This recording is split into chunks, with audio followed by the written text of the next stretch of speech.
Welcome to Two Chicks and a Horror Flick, a weekly horror movie review podcast. I'm Tawny Ray. And I'm Felicia Connor. Subscribe to get new episodes every Wednesday. We dive into trivia, drink a little whiskey, and of course, give our no BS opinions. Join our Discord server or message us on social media to talk all things scary. And if you like the show, consider supporting us on Patreon.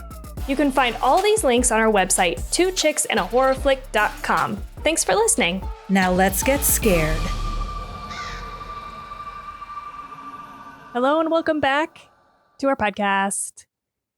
I still almost always want to say Two Chicks and a Horror Flick, but you know where you are. Hello, Miriam. Hello. Hi. We're talking about The Ugly Stepsister. The theme of not remembering how to do a podcast is still going strong from last episode here for me.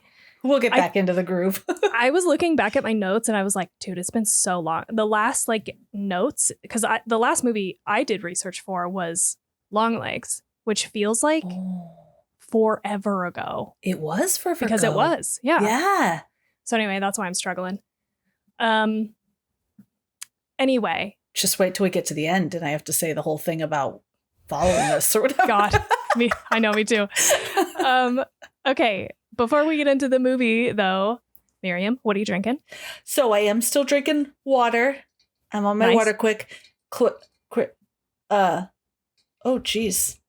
I should be drinking coffee or something. What is that called? On my water kick, maybe that is. When you're in a... Never mind. Okay, I'm drinking water. Got it. Maybe I need a drink, but yeah, and I love it. What about you? I didn't want to say water again, so I got like a little hydration pack. Ooh. And so it's like a cherry pomegranate hydration thing, which I got to, I don't know. I felt like I was like drinking so much water, but I didn't feel hydrated still. And I was like, maybe it's because I don't have whatever other electrolytes, potassium, whatever other things are in this. So I got these, but I don't think I like them. I would drink, so we both had talked about love Arbonne fizzy sticks. They're very expensive. So I was looking for something else. So I would drink Liquid IV and I really liked those. I'd have one every single day. I still do like them, but I looked for a little bit cheaper of a version because it goes quick. I mean, there's only like 18 days. And I found ones called, I think they're called Drip Drop or Drop Drip or Drop. Or just Drip, one of those. But if you look on Amazon for the electrolyte water, and I would say they're good. Yeah. Okay. I mean, they're decent. I ran out and I haven't replenished, but I do notice, and I don't know if it's my imagination, but I would get less frequent migraines when I would drink one of those electrolyte things every day. Oh, interesting. Yeah, okay. I don't know if that's a fact or not, but I mean, it's a fact that I felt like I was getting less migraines. Yeah. I don't know if that was related, but yeah, I don't know. I mean, could be. Yeah. Yeah. I'll have to get some more. Yeah. Anywho, what's your update? Okay. My update. What have you been doing? So not much since we only recorded a week ago. So just like work, but I am in my final week of my second term. I'm super stoked. After this, I will be, after we record today, I'll wrap up my final piece, submit my stuff, and then on to the next term on July 2nd, but super excited. Also, July 2nd is our 1 year anniversary of converting to Judaism, me and TT. Wow, really? Yeah, already July 2nd. I can't believe that. Yeah. That feels crazy? Like it was like 6 months ago, max. I know. It's just been, it's going to be Christmas anytime. It's just like right around the corner. I literally went to Michael's and they had Halloween stuff up, and I was like all disoriented. I was like, surely that's the clearance shit from last year. And I like did a quick turn, and then I realized like I was in a full fucking aisle of Halloween stuff, and oh my God, I was like, what kind of bizarro world? I was like, it's not even.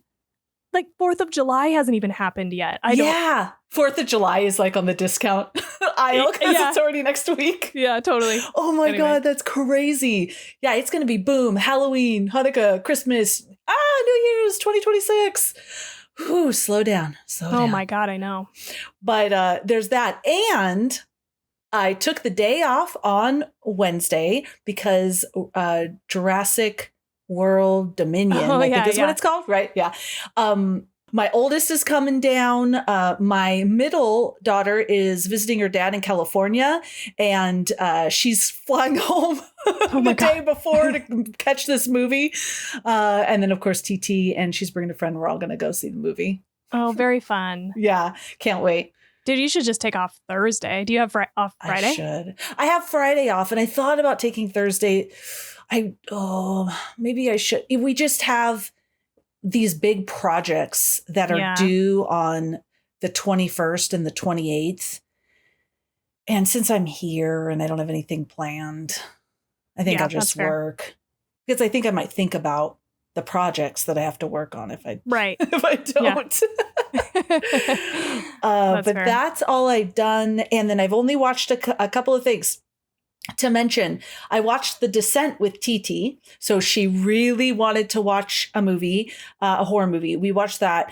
She really liked it. However, a couple days later, each night, so the first night she slept with me, and then the next night she asked me to watch movies, to stay up and watch movies. And I said, oh yeah, what do you want to watch? She goes, no, I'm going to go in my room and do stuff. But she wanted me to be awake and out in the living room.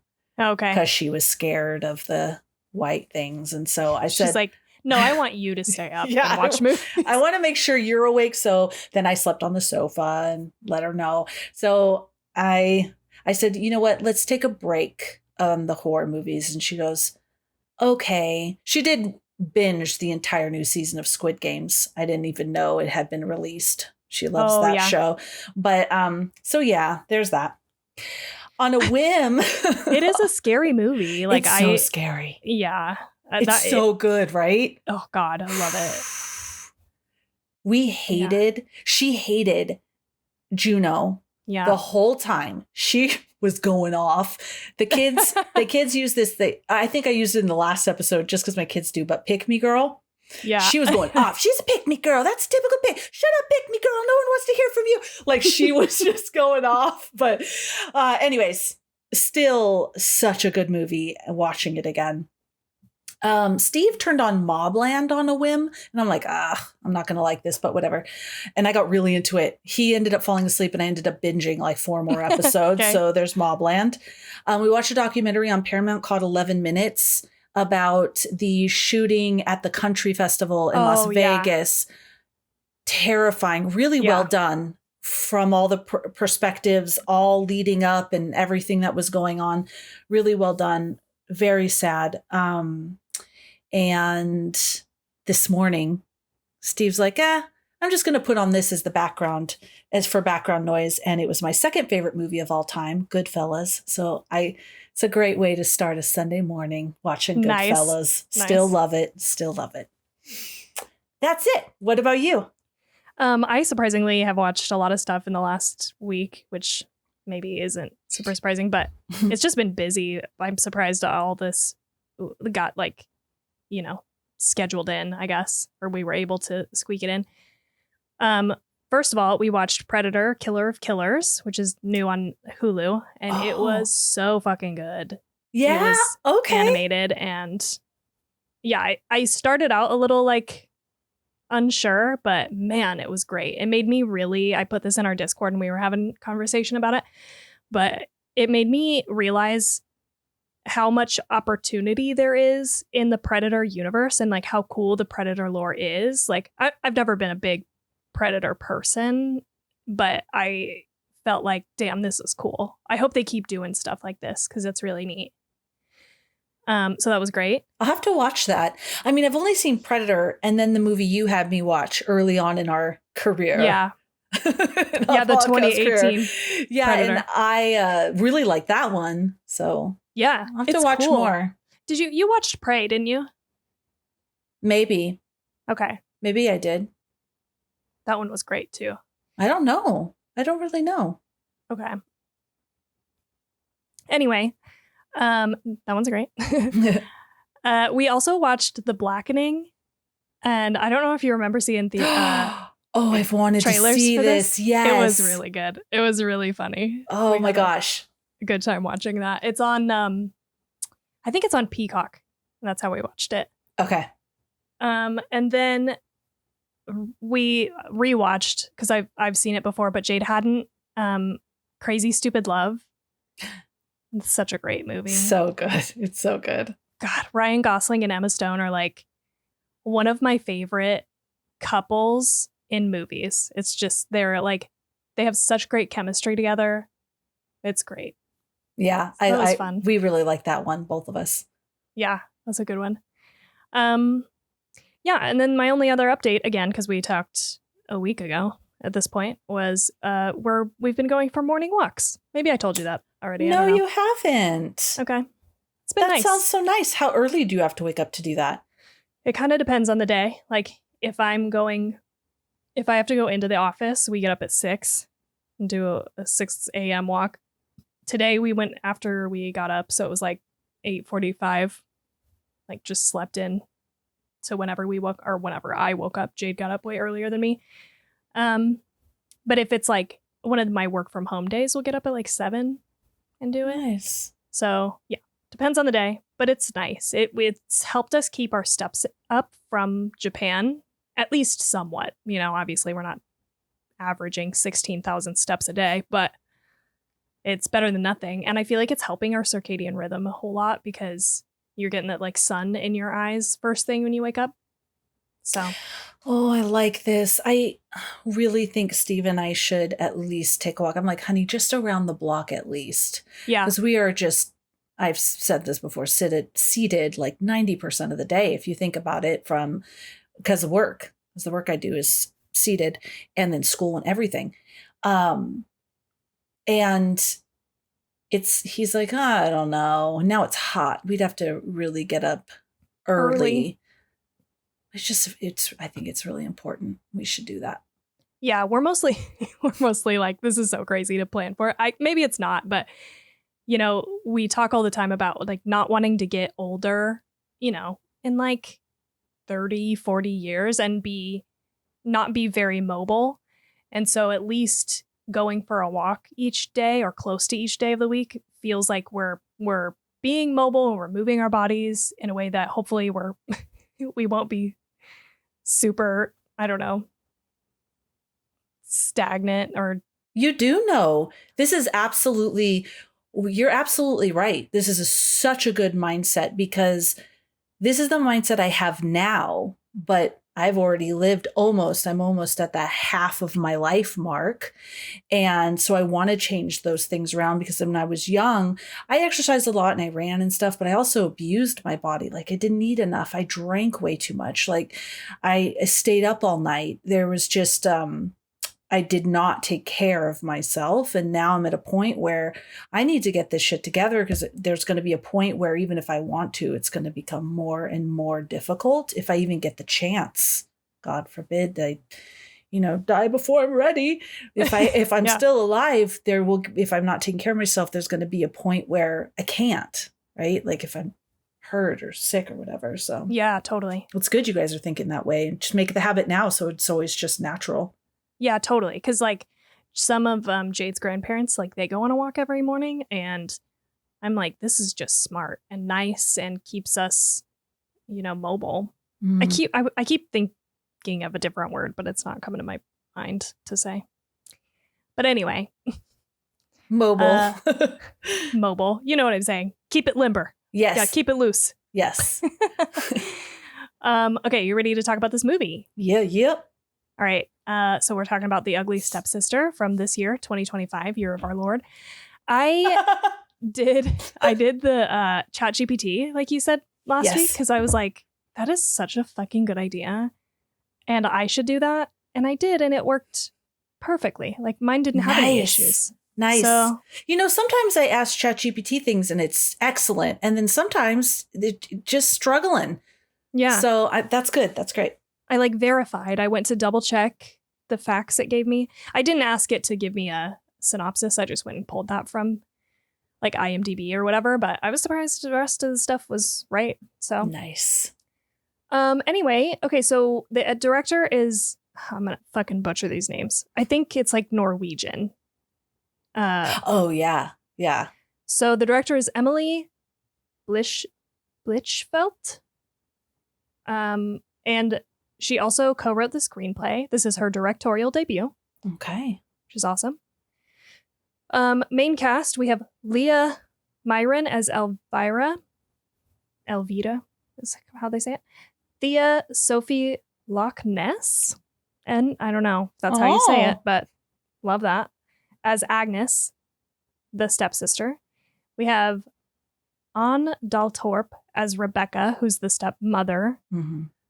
Flo Fagerly as Alma. And Isaac Kalmroth as Prince Julian. For ratings, Letterboxd gives this a 3.7 out of 5, IMDb a 7 out of 10, and Rotten Tomatoes 96%. Wow. Yeah. People were ready for this. I guess so. They were hungry for it. They were. Who knew? Who knew? So budget and box office, I don't know where. I mean, it has a site link to this. It said budget was 4.25 million, but I couldn't find that anywhere else. So I don't know if that's accurate at all. Box office, I saw 901,000 is worldwide gross. So 901,000. Okay. Yeah. Okay, here's my little synopsis. Elvira battles against her gorgeous stepsister in a realm where beauty reigns supreme. She resorts to extreme measures to captivate the prince amidst a ruthless competition for physical perfection. Okay. So, Miriam. We've been waiting. We have been. How long ago did we actually watch this? Like 2 months? Yeah, because I watched it on Mother's Day. And I know that because my mom was here and I made everybody sit there and watch it with me, the whole family. Okay. And they were like, we're never going to watch a movie with you again after watching that. I'm sure. Okay. So turn back now if you don't want this spoiled for you. How did you feel about this movie? So I liked this movie. I watched it again since it's been so long. I watched it the other night. And this was the movie I watched because TT made me stay awake watching movies.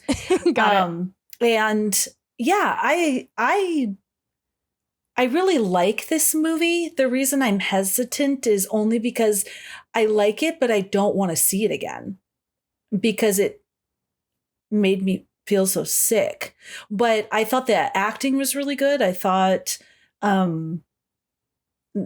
the message, I thought it was fascinating. I thought it was a fascinating retelling of Cinderella. Yeah. We don't often get that.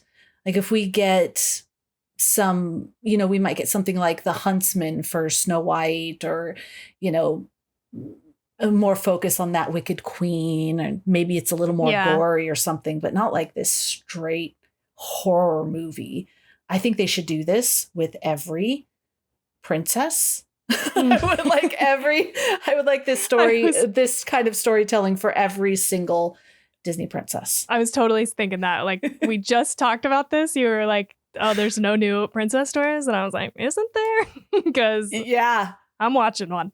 Yeah, we should have this because all of those, I know probably everybody knows this already, but all of those fairy tales, not necessarily the Disney princesses, but the ones that are based off like Cinderella, Snow White, Ariel, they are very dark fairy tales. And so I want to see some horror movies made out of this. But yeah, so overall, I liked it, but I don't want to see it again.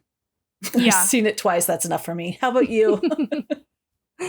Yeah, I really liked it. I'm like, at this point, that should not surprise anybody. Like, you give me a body horror movie directed by a woman about beauty standards, I'm going to like it, probably.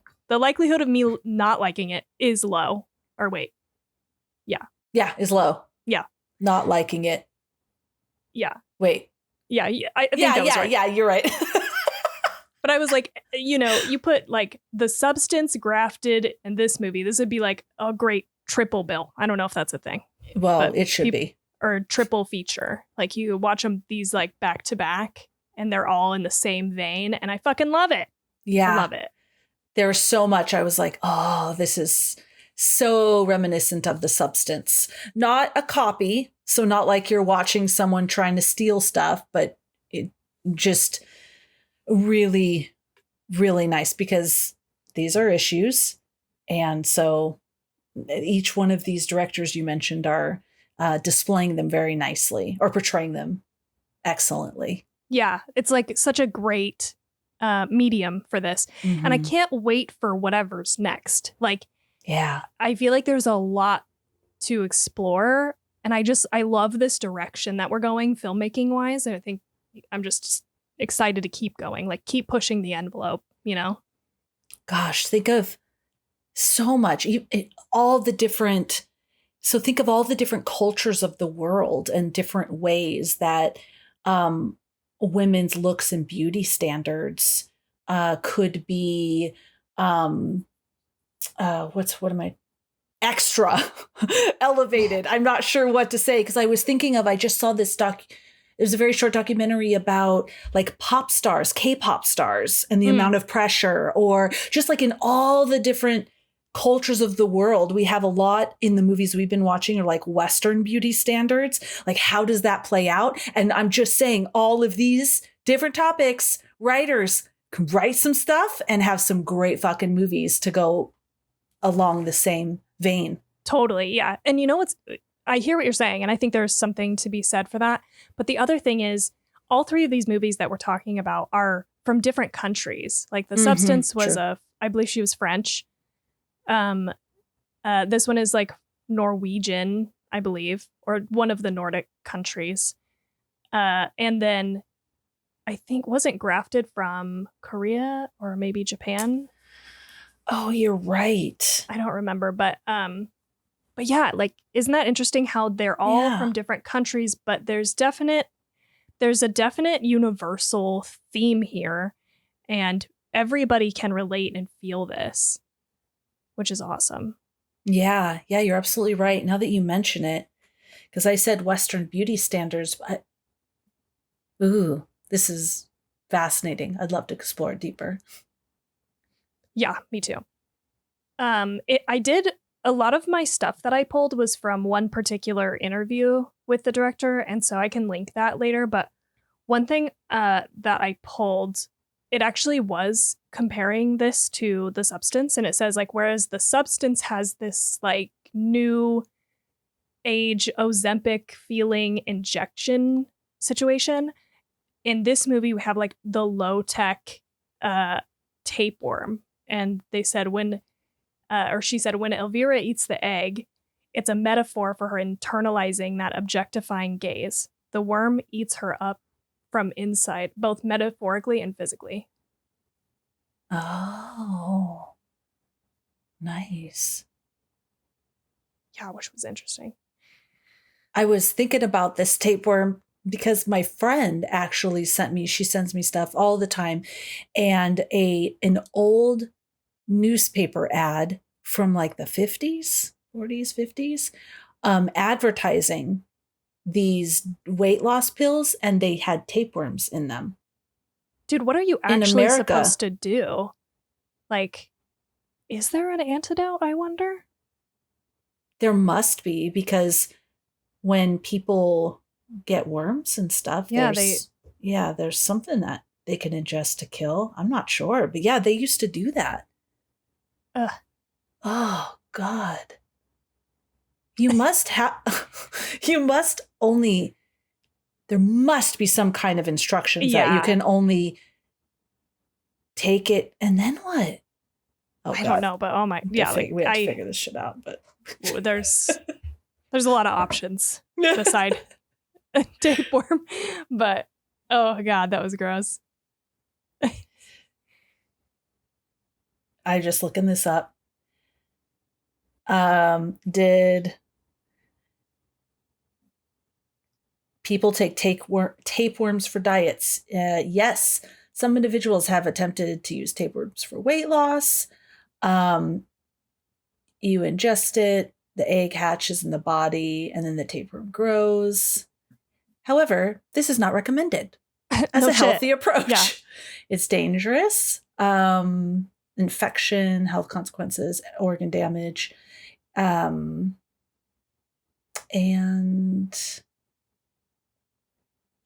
there's fake products out there. Many marketed products that say tapeworm diet pills are scams. This indicates that people are literally thinking, I just want one of those tapeworm pills. Like they would have to scam. Yeah. It seems like it would go the other way. Nope, this is a great diet pill with no tapeworms. You know what I mean? Exactly. Yeah. Gross. How do humans benefit from tapeworms? Oh, Lord. How do you get a tapeworm out of you? Let's see, is there an antidote? There's medications taken orally that will paralyze and kill the tapeworm, causing it to detach. Oh, so it detaches from your intestinal wall. And so it'll detach and then you pass it out through a bowel movement. Fuck. Ew. I don't want to be skinny that much. Mm-mm. That's rough. No. That is rough. Okay, I liked in this movie how typically in Cinderella, right? You love Cinderella, you feel so bad for Cinderella, and it's totally flipped. You really feel bad for the stepsister, Elvira, right? Elvira.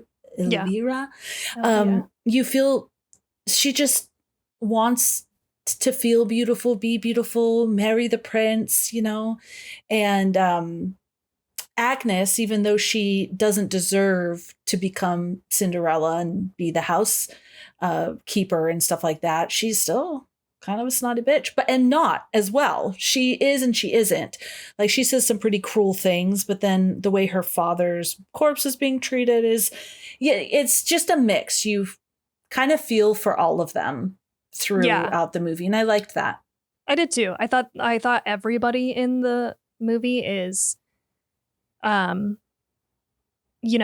and you can identify with them. Maybe not the mom. she's pretty terrible, but she is just trying to survive the best way she knows how, and that's marrying for money or finding somebody with money. So that's I what guess you I did. can get that too. Yeah, because that's what she did, but that's also what Agnes's dad did. He thought she had money and married her. Yeah. So true. everyone's marrying for money. Yeah. And I mean, up to the vomiting tapeworm eggs and cutting off her feet situation, everything up to that, you would think, you're like, oh my God, this is horrible that she's doing that. How many people get nose jobs? How many people get breast implants? All of this different thing. It is, and I'm not saying either way, good, bad. I'm just saying when we see it in the movie, it looks so horrific because, right, they don't have what we have as far as technology. Mm-hmm. But is she a bad mom in a sense that people do it nowadays? It's just more humane. Yeah. She is. This is horrible, but she just wants her family to succeed. And this girl has a chance to marry the prince. Yeah. This is the ultimate amount of money, right? The ultimate amount of money. I like how later she's like, he's not the only one. Like, there's other men out here. We don't have to, but not for her. Barons and for Elvira. I know. It's the prince or nothing. I know. Oh. I do have some notes on the sort of like retelling of this. Mm-hmm. So, she had like a lot of different influences, which we'll, I'm sure, get into here in a little bit. But she said that there was an American movie in 2002 called Confessions of an Ugly Stepsister that presents the stepsister as being misunderstood and that she's actually very kind. She said, but for me, it was important that she becomes the stepsister of the fairy tale. So halfway through the movie, when she swallows the tapeworm egg, that's really when you step into the fairy tale. Cinderella becomes Cinderella and Elvira becomes the wicked stepsister. But I like that she did keep everybody gray. You feel for Agnes because she's in a shit situation. They do treat her father's corpse terribly. They're terrible to her, especially when they find out that she was having sex with the like stable hand. Is that the right word? Yeah. The stable guy. Stable boy. Stable boy. They like are so mean to her. And then, but you also feel bad for Elvira because she feels so inferior, but she is also like, she also does some really mean stuff. I don't know. It's all over the place. Well, yeah, I didn't feel the moment I felt that she was turning into more of the mean stepsister, the evil stepsister, was when Agnes was milking the cow. And despite, and I interpreted the scene this way, she was staring out at Agnes in her poor gear because she was like the maid Her now. poor gear, her yeah. poor gear, milking the cow. But she still looked beautiful and she was singing, like she seemed peaceful. And they shoot up to look at Elvira out of the window and she looked anger in her eyes. That was the first time I noticed it. I didn't think right when she took that worm that she, what did she do that was cruel? I don't know. I agree that I don't think that was the moment.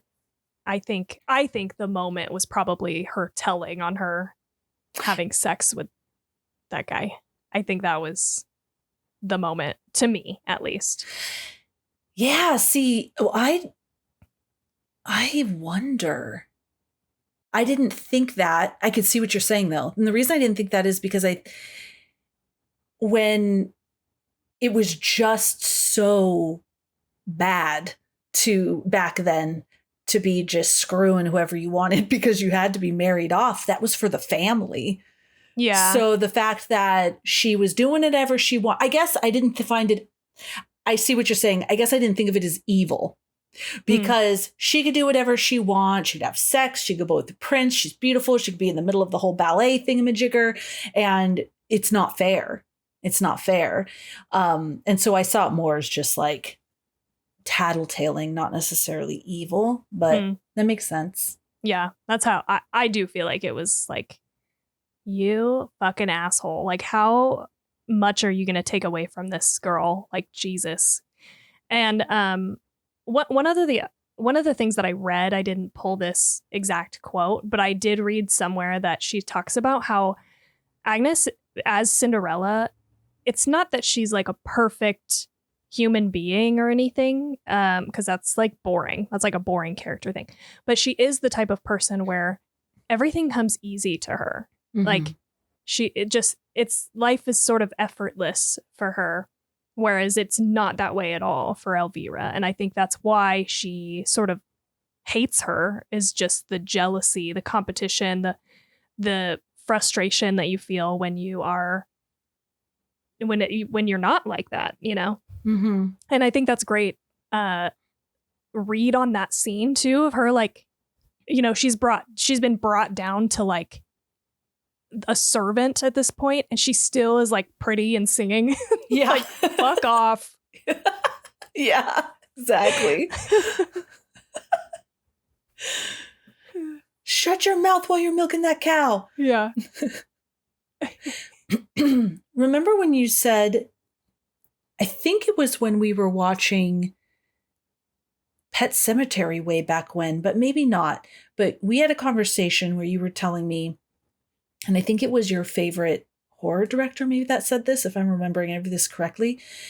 You said some of the most grotesque and uncomfortable horror doesn't come from like uber gore or things like chainsawing people in half. It comes from things that we can relate to, like a splinter under the fingernail, or I think we were talking about the Achilles tendon being cut. Those are the hardest things to watch.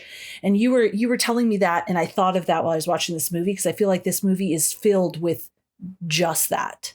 I mean, vomiting tapeworms is grotesque, but we've also vomited before, and we can relate to, if we had that shit in us and we had to vomit it out, how horrific that would be. 100%. Yeah, that's from Eli Roth, actually. Okay. And I agree. Like, watching her throw up it's visceral because you're like, God, everybody has thrown up. And also everybody's had one of those vomit sessions where it's like your whole body is like rejecting whatever you're throwing up.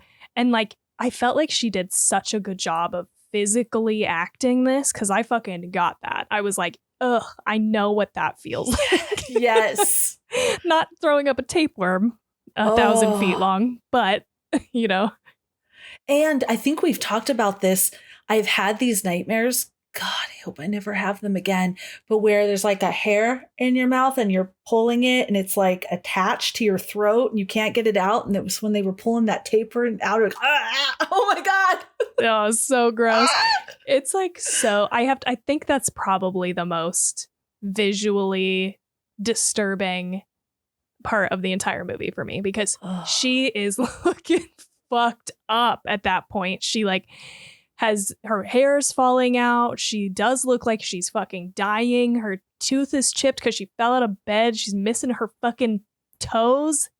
And she's like, her eyes are like yellow and jaundiced. I mean, she looks scary, actually. And then there's this fucking tapeworm being pulled out of her mouth. It's, ugh. When she Gross. is at the ball and she runs off to throw up, just her gurgling in her stomach and stuff throughout it, you're like, oh God. And then she throws up and they're all more little eggs. Yeah, that was gross. There's so many of them. Yeah. I'm not even convinced that throwing up session got rid of all of them. No way. She needs more antidote, more. Like she needs to take like 6 shots of that antidote just in case. Oh. Yeah. Okay, so let's talk about the grotesqueness and the body horror. So yeah, let's do it. She began developing this, working on her thesis project at film school. And initially, it was supposed to be following a woman with talking vulva that tells her she's lonely. Very interesting. Not what this movie ended up being. But of course, she took influence from, God, I'm going to fuck this up, Aschenputtel, which is the Brothers Grimm version of Cinderella, the Cinderella story.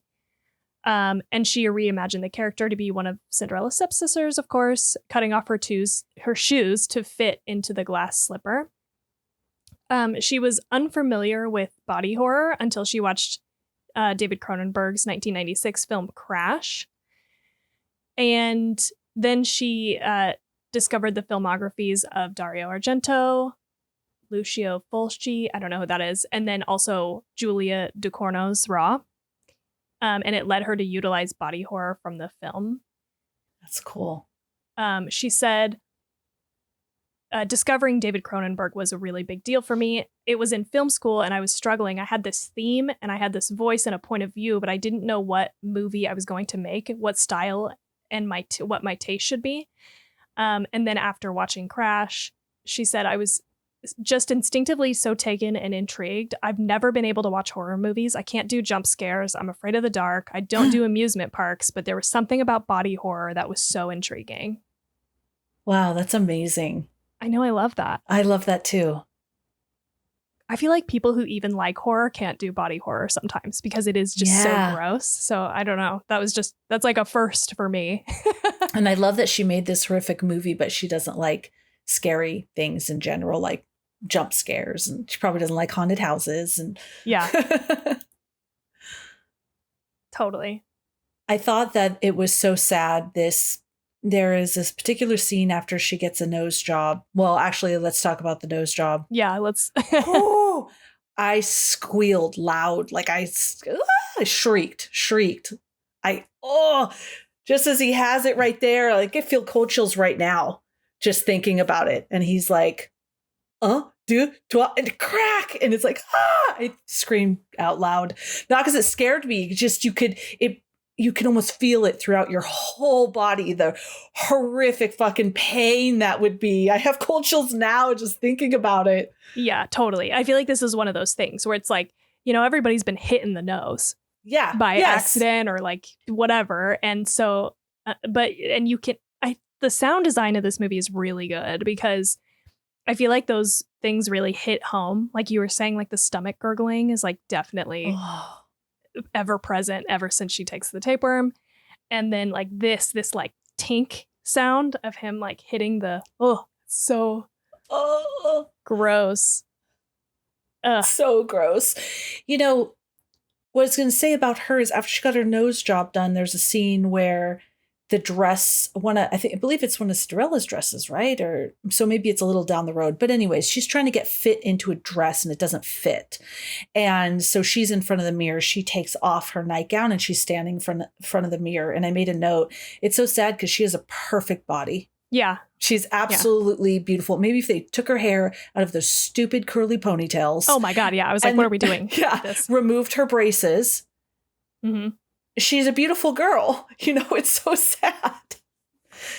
I think I said that the first time I watched it too. I'm like, do her hair different. Like, what? I know. You're going straight for the nose and the sewing in the eyelashes onto the eyelids. Redo her hair. I know. It looks so silly. She looks so much better when she like doesn't have it up, you know? Like it's not done. But I agree. I mean, she looks like she has a perfect body, but you can tell that she's not happy with it. She's like pinching it and sort of unhappy, which is sad, but you know, very prevalent. Very prevalent. Yeah.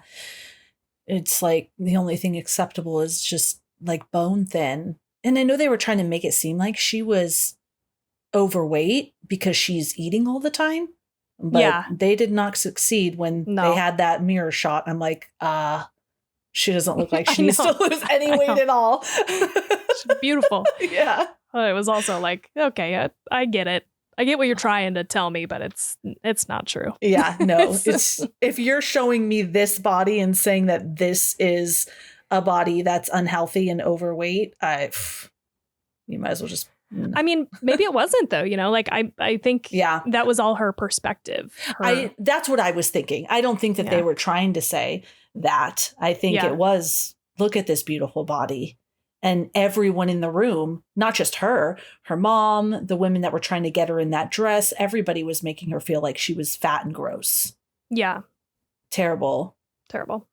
This whole movie makes me never want to eat again, period. Oh my God. How about just when she's normally eating, but like, oh God, I felt a little nauseous, sorry, thinking about it. When she was in the bathtub eating spaghetti. Yeah, why? Oh God. Ew. I never want spaghetti again. I agree. I almost dislike this more than the more extreme shit. Like, cut off the toes. Cut off the toes again a few more times. Sure. But like, yeah, she's like it's just falling out of her mouth. Oh, it's all over her chin. I actually felt a little gaggy. Sorry. She's like picking it out of the water and eating it. Oh, yeah. It's okay, so gross. It's so gross. I was a food related thing that won't make me feel gaggy. How bizarre when the dad, the new stepfather, threw the cake right in her face. It was just such an awkward moment. It just stood out. Yeah, it is. Whips it in her face. And everyone's laughing and she's laughing. It's just so weird. That was so weird. Why? I don't know what I'm saying. I just, I guess part of me wants to know like why, or maybe there's no reason why he just did that, or.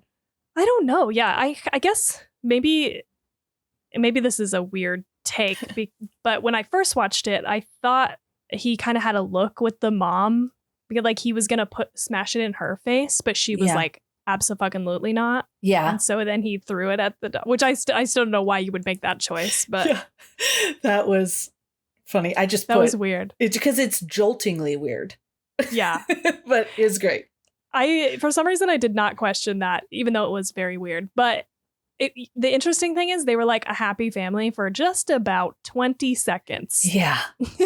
Those 20 seconds of laughing about it, everybody was fine. And then he dies. Croaks. Yeah. Right then and there. Because even Agnes was showing her sister a room and they were so excited to have this new room and live in this beautiful house. It all looked really nice. I mean, she definitely poisoned it, right? I was wondering this because the first time I saw it, I didn't catch that. And I thought, oh, she seems like she really loved him because she was so sad when he died.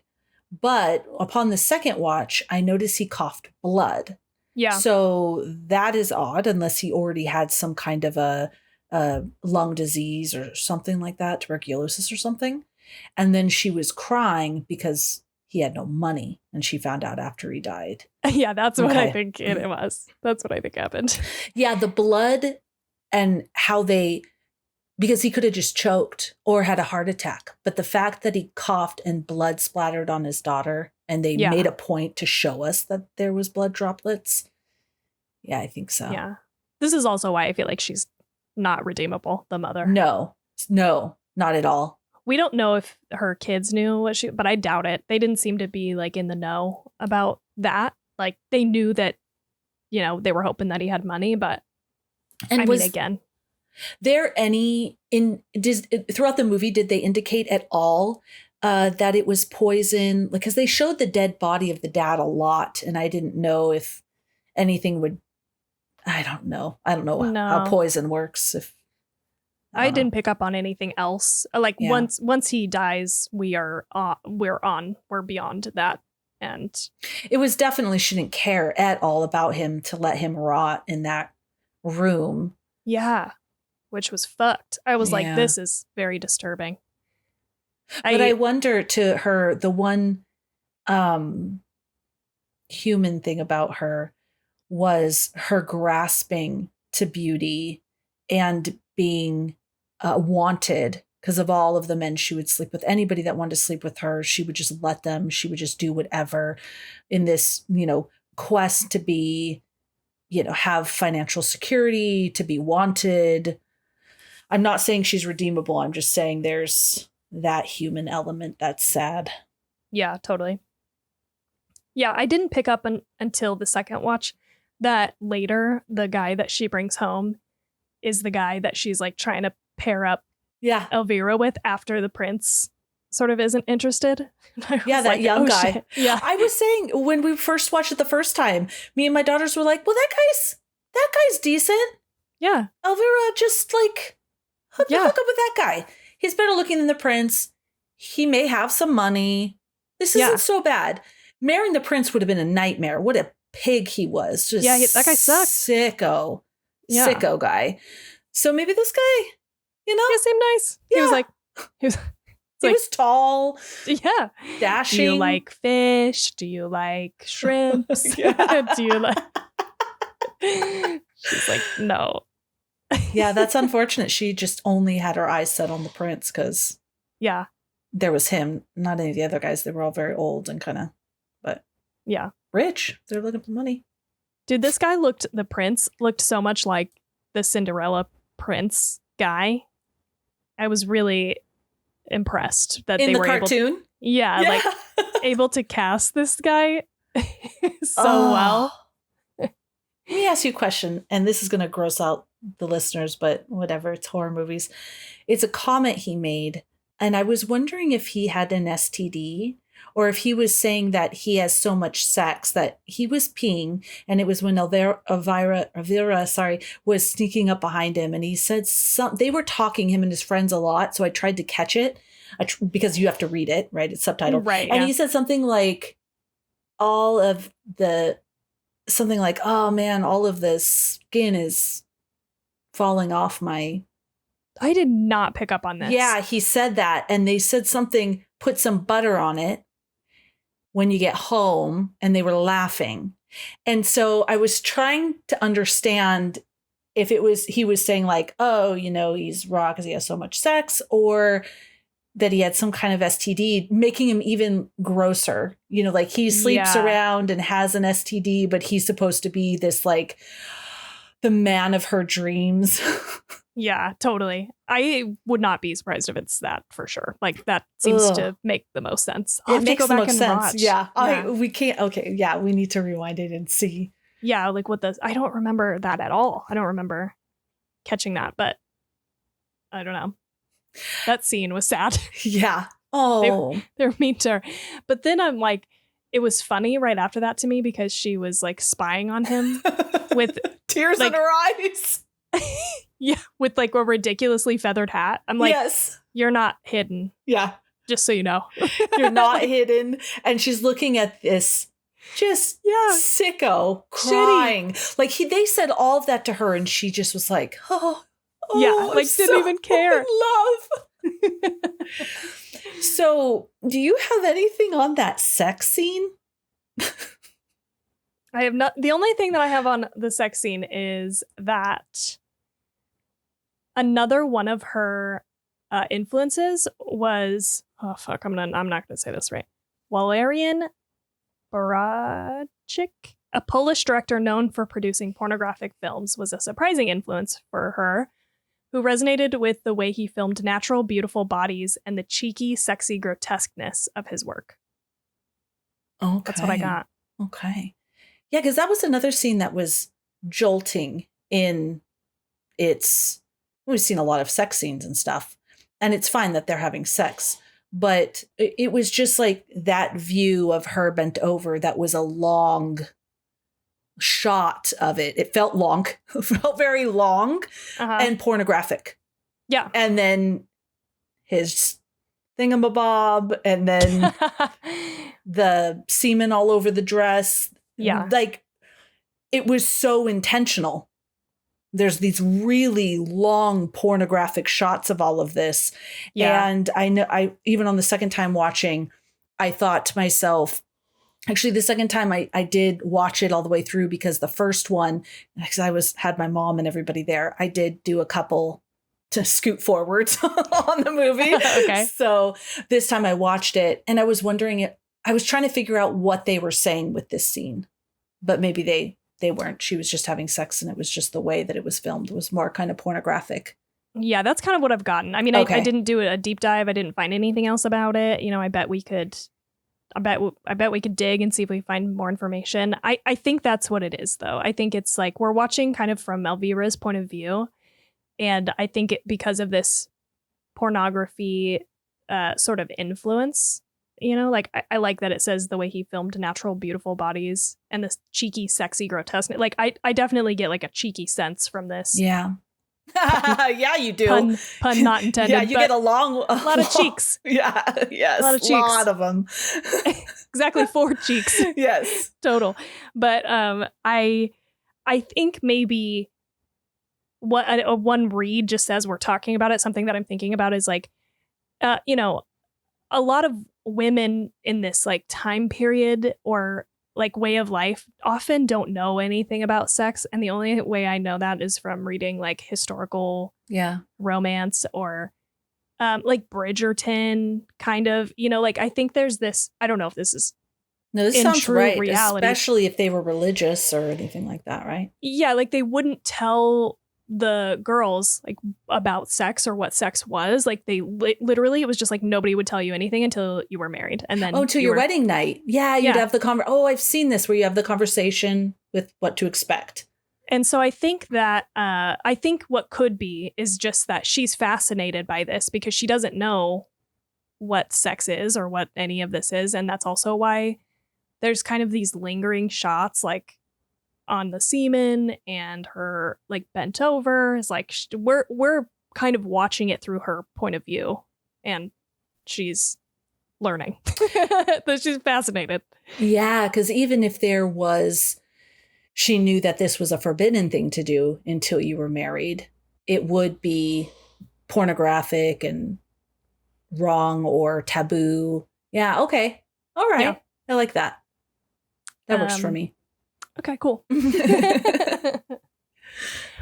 Something else that I want to mention as far as like one of her influences, she said when she was growing up, she regularly watched the Norwegian dub of the film 3 Wishes for Cinderella, which she credited as an influence to create a timeless once upon a time feeling for the visual style. And I think that this is in reference to the sort of like dreamy scenes where it's kind of a little hazy and, you know, like he's in like a bunch of pink fog. Like, yes. I don't know. It's like very weird. But I read somewhere else that she was like, there's just something about the vibe of these movies. And because when was it made again? Oh, it doesn't say, but maybe it was like in the 90s or something or 80s. No, I take it back. It was in 70s. It was like 74 or something. And so it was like live action, but the way that they shot it and created the sets and stuff gave it this like otherworldly sort of a long time ago feel. And I think that is what she's referencing, like that she pulled in is these, you know, fantasy scenes. Okay. And I think it comes I say that also because I feel like it comes through a little bit in this like sex scene too. Mm-hmm. Yeah, I was thinking even more throughout the whole movie. Even when they're going through the forest on their horses, it's foggy and misty, right? Even in this scene you're talking about, there's this layer of haze over the whole thing. It made me think about, I think this is an 80s movie though, but Legend with Tom Hanks, and it has that same kind of misty, dreamy feel. Yeah. I like it when the things are intentional. That's why when I watched that one scene, I was like, what's the intention here? Like, why? Why was it filmed like this? So that's great. Yeah. You know what else is weird? Like, I really like this movie, and I don't mind. I didn't find that scene jarring to me, and like I don't mind it. But there's this other movie that I watched like years ago called In Fabric, and there's a kind of similar scene that a man is like jacking off in front of this store and like comes on the window, and it's like a shot like this where it's like a close up of it, and I was like, what in the actual fuck? And I kind of wonder sometimes, like, if I went back and rewatched that movie, would I have a different experience? Because I feel like my tastes, as time has gone on, I've gotten more on board with like weird movies if I can understand what it's trying to tell me. But at the time I watched that movie, I was like, I have no fucking clue. I can't even begin to guess what this movie is trying to tell me. And it just feels ridiculous and stupid. But now I wonder, like, I don't know. Were they trying to tell you something? Yeah. And I just wasn't picking it up. But maybe not. And that's why. That's why with this movie, I thought it felt intentional. So I wanted to know what the intention was, even if it was just an artistic style versus just doing it to do it. Yeah, totally. And just for the record, when I said jarring, it was more not that it was upsetting or took me out of it or anything like that. It was just the extra long view of her bent over, then the longish view of his penis. And then they were doing it. That was fine, whatever. And because it was going back and forth with Elvira and the horse and everything. There was no sex with Elvira and the horse, but she was standing by a horse, and right. You know, and then she's like, oh my gosh, they realize she's there. And then just kind of a longish shot of the semen on the dress. So it was just not a typical sex scene. Totally. Yeah, that's true. It stood out. Stood out. Even so much so that when we mentioned we were watching it, someone in our Discord had said, wait till you get to that sex scene. Yeah, I think it was because I had mentioned that I was like, I'm embarrassed to say how long it took me to realize that this is a Cinderella retelling. It took me like 75% of the way through the movie. And then I think somebody said, oh, it's during that barn scene. Is that what did it? That's funny. I can't. It really honestly took me until she's having the vision of her mom, and her mom is like, at midnight, your carriage will turn into a pumpkin. Oh, no. I needed that level of like in your face that I was like, oh, I'm watching Cinderella, which is so stupid. I should have caught on so much sooner. But that's kind of cool though, that it could be standalone like that. I kind of think it was a good movie watching experience, which is why in the Discord I put a spoiler tag on it because I'm like, if I don't want to ruin this for somebody else if they don't know either. Yeah. I mean, again, in hindsight, it seems stupid, but they even call her Cinderella at one point. But I thought that's not her name. Her name is Agnes. And so I thought that they were just, I thought that they were like in a world where Cinderella was a story. And so they were referencing that to like make fun of her or something. It just wasn't in my mind until that very obvious moment. And I was like, oh. But the other good thing about that as a watching experience was that as soon as I realized that, I was like, oh shit, I know how this ends too. Like, and that kind of put an interesting spin on things because I was like, well, I wonder where, I mean, you kind of figure that that's where you're going anyway a little bit, but I don't know. It just was I feel like it was a good watching experience. Did you realize it too when the little worms were rebuilding her dress? Nope. Nope. You're like, it didn't take you out of it? Like, what? The worms are rebuilding her dress? Yeah, I definitely was like, what? This is getting very bizarre. Yeah. Like, come on. Supernatural, sort of. Yeah. Like, yeah, but I don't know. I guess I didn't make the connection because I associate like the rats. Yeah. That's good then that right immediately as those worms are building her dress, the mom appears. And so then you're like, oh, okay. Yeah. And right then is kind of when it all happens. She's like, reach inside your pocket. The slippers are there. And that's why I was like, this is getting very supernatural in a weird way. And then she says, your carriage will turn into a pumpkin at midnight. Something else I want to mention is this movie is surprisingly funny. Like, mm-hmm. I didn't realize that it was going to be comedic in all these different places, but it was. And I liked that about it. Yeah. You liked it too? The tone? I loved the tone. And I was trying to think of where it made me giggle. Sorry, I'm so scarred by all the other things. The rest of it. What are some of the comedic parts? I like when the guy comes around and he's getting the names for the ball. And he's like, what's your name?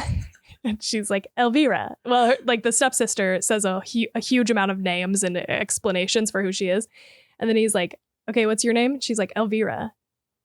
And he's like, of? And like, Vaughn, I think is what he says. Vaughn? And she's like, doesn't know what to say. And then she's like, she's my stepsister. And he goes, Elvira von Stepsister. Yes, they did. Good. You're right. They did have some comedic moments. This was a really great tone. Yeah. It didn't, sometimes we talk about where the comedy sets in or they try to inject comedy and you're like, oh, you got to stick with the tone because this is not working. This is excellently done. Yeah, I didn't expect for it to be like that. I thought it was going to be a pure gross out like body horror, but man, it was good. And then the plastic surgeon, basically, our doctor Estique. He was really funny, and those moments were very funny with him. He was like, you could get, because earlier the first meeting he talks about the like eyelash extensions, and then when she comes in later, or I think it's like when she's getting the nose job, I don't remember, but someone like leans over her and they have the fake eyelash extensions and they just look fucking ridiculous. Like that was very funny. Yes. And then the girl that leans over her and she's missing one eye. Yeah. Yeah. And her reaction was so great. She's all like, okay, I'm ready for this. And then she sees her and she's like, oh, and she starts to panic, but they're going in for it. Yeah. He was great. I loved that doctor. Yeah. So funny. So well animated. Acted. Yeah. So animated, but dark at the same time. It was great. Yeah. I feel like maybe the comedic moments lessen as we get throughout the movie, but definitely this first part, I feel like. And also just how fucking shitty everybody is to her kind of is funny because it's so over the top almost. Like, you're like, okay, Jesus, I was wondering in the very beginning where you have the title screen and it's the long, you're seeing all the names and everything, but there's this table and you see all the different stuff, tapeworm food, dead dad, all this stuff all through it. It reminded me now at this moment, after what you said about her inspiration of the fairy tales, in those old fairy tales, like if you watch the original Cinderella, the title screen is so long in the beginning because in the old days, they used to play all of the credits. Sorry, that's what I'm trying to say. The credits in the beginning. Oh, but they have like all of this decorated pictures and things while those credits are running. And then you get into the movie. That kind of reminds me of that. Oh, interesting. Yeah. I bet that was purposeful for sure. I also like on this note, kind of the the beauty and the grotesqueness together a little bit. You get this also later when she's dancing at the final ball. There's kind of this montage of shots of in the ballroom, and it's like people laughing and having fun, but then there's like worms on stuff and like worms falling out of people's mouths, and I liked that a lot because this reminded me of Blue Velvet, and it's kind of this like there's like this beauty, but underneath the beauty there's this like grotesque. Oh, I like that. It's not what it seems, you know? Yeah. Ooh, I like that. Oh, that was cool. Yeah. Yeah, because it's what everybody is going through just to be beautiful, but then how women are sold. Oh, I loved how this goes along with exactly what I was saying. They were paraded around like little dogs in a dog show. Yeah. That was weird. Oh my gosh. They're just, yeah. Look at my perfect little thing. And then they're selling them off to the richest guy. This is something that I was like, what the fuck? When she actually is like barking. I was like, nobody else did that. And so that caught me off guard. Yeah, when she was barking, the first time around, we were all like, what? The second time around when I was watching it, I think I was more in, and I wasn't concerned about everybody around me watching this movie and what they were thinking. So I was able to just watch it, and I thought, oh man, how they're just, I wondered if, since she was the only one that barked, she is like the ultimate show dog. She is the prized show dog there. She's perfect. She's barking. She has her paws. She's done everything to be beautiful. And she is the one that everyone's like, whoa, look at her. Everyone just drops what they're doing to look at her. So she is like the perfect show dog. Totally. You know what else I think is funny is like one of the instructors says, look at how beautiful you are. But I was thinking like, she's like, yeah, look at how beautiful you are. Now that you've changed literally everything about your fucking outward appearance, like not only is she, by the end of the movie in that scene for the final, or for the ball, not only has she like undergone plastic surgery, but now she even has a wig. Like she doesn't even look like herself anymore. She's got this blonde wig, fake eyelashes, nose totally different, braces off. Like, yeah. And her hair starts falling out because of how sick she is because of that tapeworm. Yeah. Oh, yeah. She totally looks different. And then one of them says, oh, she's so beautiful and obedient. Yeah. Yes. So yeah, let's talk about the ending and her cutting off her toes. I didn't realize that this was the plot of the Brothers Grimm story, but it is. Yeah. Yeah. I had heard that. Which is crazy. I have a note on the VFX, which I'm mostly talking about the toes, but it's for the whole movie. It says there's some VFX in the film.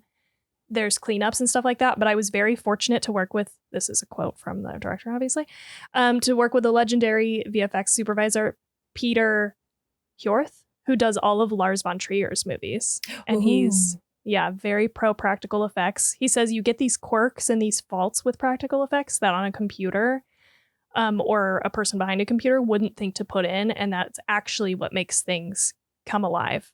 Oh, I like that. Me too. I just think of that, like, there was like a telescopic lens move over the split toes. Like, after she cuts them open. Yes. And it moves through. Oh, that was gross. Yes, that was so gross. All right. So when they're at the ball and Agnes comes in, but she has this absurdly, bizarrely puffy, layered, cobwebby looking dress, but it's beautiful, I guess. And this thing over her face, so you can't even see her face. And the prince just wants her. Can't even see her face. He's so concerned, but I guess it's because her dress is so big and she makes such an appearance that he's drawn to her, even though he can't see her face. I guess so. I don't know. But yeah, they're dancing around and he chooses her and Elvira goes home. At this point, they know the prince is like, find who wore this slipper and this is who I'm going to marry. And she is just wretched looking, sick. Elvira's sick. Her hair is everything. And she sees that butcher knife. Oh yeah, she tries to fight Agnes for the shoe. That's right. Yeah, and sees which that. Is yeah, I had forgotten about it until the second watch. Yeah. That was great. She lines the shoe up. No, I don't know. I was telling everybody. She lines the shoe up and starts shaping her foot.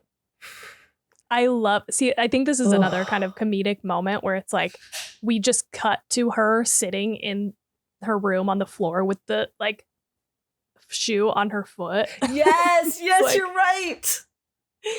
It's like, so big that it had to have been like a child's shoe on this girl's foot. Totally. Yes, it's just like the cartoon or the fairy tale where they have the foot and it just like the shoe only fits the top two toes or whatever. Yeah, totally. Oh my God. Yeah. And then but you're like, oh God, I know where this is going. I like too that she like lines it up and I don't know. I just feel like the toe chopping scene was really well done. I think the way that just the pacing and the tension of it was so great because as you're watching it, you're kind of on the roller coaster of like, she's not gonna. Oh yeah, she is. No, wait a minute. I don't know. Maybe she might not. No, I think she's gonna do it. No, maybe not. I don't know. She looks like she's having second thoughts. You know, like you kind of are on this roller coaster because I flip-flopped while I was watching it because she kind of looks like she would have like moments of like, oh fuck, I'm just gonna have to, like, this is crazy. This is too far. Yeah, is like what I'm getting from her body language. But no, and then she just winds up and fucking smashes it down, and I'm like, oh, catches you off guard, even though you know that it's probably gonna happen. Oh, it's good. And then she passes out partially, right? From that. I don't think yet. She screams and her mom and sister come in. That's when they come in. And then she's laying on the floor, right? Oh. And she gives her some like pain meds, morphine, something. That sleeping tonic that she gives her. Mm-hmm. And that's when she like passes out. And then the mom is like, oh man, that was so epic where she said, her sister was like, oh my God, what do we do? And her mom was like, she cut the wrong toe or she cut the wrong foot. Yeah. She's like, what? So the sister leaves and her mom just starts hacking. Hacks them off, both of them. Oh my God. Crazy. Ugh. It's so sad because this poor girl, she wakes up the next day, the prince has arrived. She's trying to get to the prince. She falls out of bed, smashes her. That's when she, smashes her face and her nose. Then she rolls down the stairs and breaks her nose. Oh my God. And then she's just lying there bleeding and crushed. Agnes sees her, goes off with the prince. Oh. Yeah. You know what is, I don't know why, but I feel like there's a lot of shots in this where it's upside down. Like, and so obviously when they're dancing and they get flipped upside down and she sees that it's Agnes, that's one thing. But it happens again later here in this scene where she's laying at the bottom of the stairs and she's looking up at her. I mean, I guess maybe it's just that we're like getting her point of view maybe, but I just found that interesting. Yeah. It puts you right in it. Yeah. She's just absolutely defeated. Yeah. I swear to God, I thought she was dead like 3 times. I was like, now she's dead. Like she falls down the stairs. I'm like, she's dead now. Like, nope. Like, okay. Because her sister takes her. That's when she takes her and said, okay, enough is enough. Let's get rid of the tapeworm. So after all of this has happened to her, she throws up the tapeworm for the final 1,000 years. Yeah. And then it seemed like she would, at the end, she was so deformed and distorted from just her nose, her hair, her teeth, everything. And she found joy. Is this because they were kind of laughing and giggling as they were going down, like wheelbarrow down because her sister were holding her feet and they were going down the stairs, and then she scoops her up onto the horse and they ride off.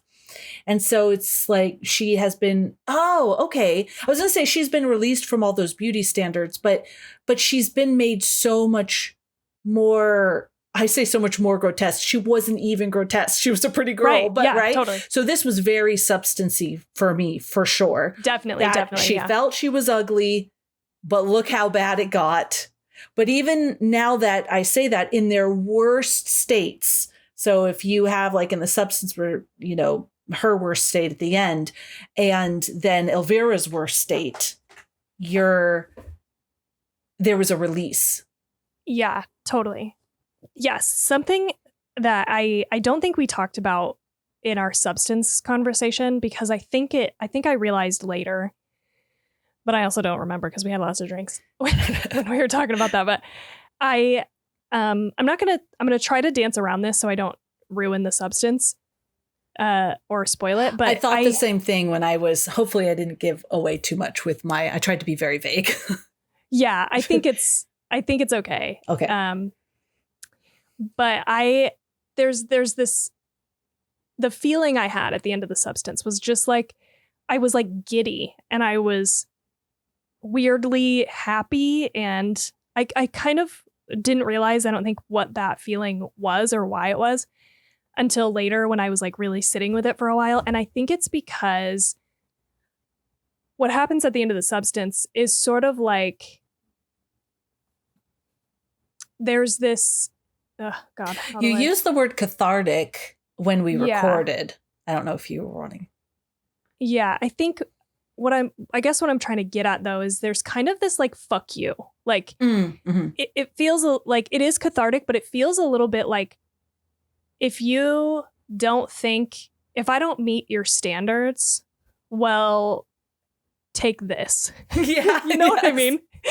Like, it's like that. And I don't think that that's really exactly what's happening here in this movie, but I do think that there's kind of the link to me is you're actually released from these standards. And like now in this movie, her appearance is it's like she looks pretty fucking terrible and she can't walk. Like, yeah, it reminded me of the Hunchback of Notre Dame. Yeah, totally. Yeah. And like now because she's not even in normal clothes. She's like in this like, so she's like, it looks like she's just wearing a sack. Like, yes. Yeah. She's all covered up and everything. But I love this ending, like where they find this moment of joy. I think that maybe she's just given up she's not subscribing anymore to this impossible beauty standard, because she just went down that road. She went all the way to the end, and she actually like, made herself like even worse looking, not even worse, because again, but you know what I'm saying? Like, in her mind, yes, for like, sure. Now she's like so far on the spectrum, like there's no going back at this point. So, oh well. But she's not gonna but she also isn't gonna just give up on life. Like she's in the end, she's like kind of a survivor. She has like she's really, what's the word? Hardy. Like she has grit. She's really hanging on, And that scene where they laugh on the way down the stairs was so funny and so real to me. I was like, this is just, it's such a good ending, because it's like not what you think it's going to be one way or the other. Yeah. And I was so happy with that, because what I thought was going to happen is I thought the movie was going to end with her laying on the ground watching Agnes go out, and because then you hear exactly what she imagined with the prince. But I thought we were going to have a moment where she was sort of hallucinating that it was her, and then she was going to die. Like, I just kept thinking she was going to die, but she doesn't. They fucking ride off into the sunset. They steal their mom's jewels, and they say, "We're going to get the fuck out of here. Bye-bye." Yeah. And I feel like it's like a happy, joyful ending. It's optimistic, which is I don't know. Good. It's a bummer she couldn't keep her teeth in her nose. I mean, she doesn't have her feet. Her hair will grow back once she has nutrients. But the feet, definitely the worst part for sure. Yeah, you're right. She is free from all of those standards. She put her entire being in the entirety of any goal she had was to marry the prince. That's it. That's all she wanted in life. She did everything to try to get that. Everything. And none of it was meant to be. None of it worked because, it actually almost worked, but it obviously wasn't meant to be. And instead of giving up, it wasn't like she gave up. Oh, I guess now I will just be miserable and alone. She was like, okay, fuck all that. It's like she died and became a new person. Yeah, yes, 100%. Because it's like, well, that's not happening. That is absolutely not happening. So, but now it's like blank slate, total like nothing in the future, because my future I imagine for myself isn't happening. So yeah, it's sad that she's gonna have a hard future, though. Definitely, like her mobility. Yeah, she has no feet. Well, I guess she has she could probably learn, it'll heal and she could learn how to walk. Then her nose was like, but I guess Owen Wilson's an actor and his nose is broken. There's possibilities. There's possibilities. Yeah. I think back then in medieval times, probably a lot of people didn't have all of their teeth. Yeah, a lot of people. Yeah, okay. This is turning around real nice. I think it'll be just fine. I love it. I love this end. Yeah. I think it's so good. And her sister, I really like her. She's like a very minor character. She kind of only shows up a few times, but I like that she is caring. And in the end, she's like, I'm getting us the fuck out of here and away from our mom, because this is not healthy for any of us. Yeah, because she also knew, I'm not saying this is why she did it. Yeah, she had a much more compassionate, and she was very strong. She also realized she was next when she got her period. It was scary back then to be a woman. I mean, I know it's scary to be a woman today. Well, back then when you were it was only all about your vagina and your body and your period, right? That's it. How much your family could get for you. Yeah. You had no say. And that is if you were lucky enough to be in the position to be sold. Totally. Married off to family. That wasn't everybody. Yeah. Only if you're like somewhat noble or wealthy, privileged in some way. Yeah. Oh. Crazy. Definitely wouldn't want to go back to that time period. Yeah. My last note that I meant to mention in the Cronenberg section was that one of the teachers, I don't know if you caught this, but one of the teachers' names was like something von Cronenberg. I thought that was a nice little Easter egg. Oh, I did not notice that. One of the ballet teachers? Yeah. Oh, the main ballet teacher, the one that was strict? I think so. Or the beautiful, beautiful one? I think it was the ballet teacher. Okay. That's fun. Yeah, but very funny. I like that. Okay. You have any other notes, or are you ready to rate this? I have no other notes. I'm ready to rate it. Yeah. Okay. This took a lot of thought and a lot of calculating. I felt like that gif of the woman, the blonde woman, where there's like all these math equations. I love that one. I use it all the time. Yeah, that's how I felt thinking about this movie, because I was like, do I like it more than this or more than this? So I feel like I am going to give this movie a 3.89. Oh, okay. That is very specific. But there were some movies that were a 3.9 that I don't know that I liked this more. But there were movies that were a 3.8 that I felt like I did like this more. So I'm going to go with a 3.89. Okay. 3.89. I think I'm going to go for like a 3.5. Okay. This one was hard to rate because, like, my thought was like, we talked about putting it up against Grafted and The Substance. Obviously, The Substance is so great, so perfect, 5 out of 5. Grafted, we both gave us 4.75, and I don't think I liked this as much as that movie. I think that movie had its own, like, was really great in its own way. And this one, I really liked. I really honestly don't have any problems with it. It's kind of slow. I will say that. It's definitely a slow movie, but yeah, I don't know. I just was like, I think I liked it less than 28 Years Later too, which is the last one we rated. So me too. I definitely liked it less than 28 years. I rated that one high. I still stand by it. I've been telling everybody to watch it, but I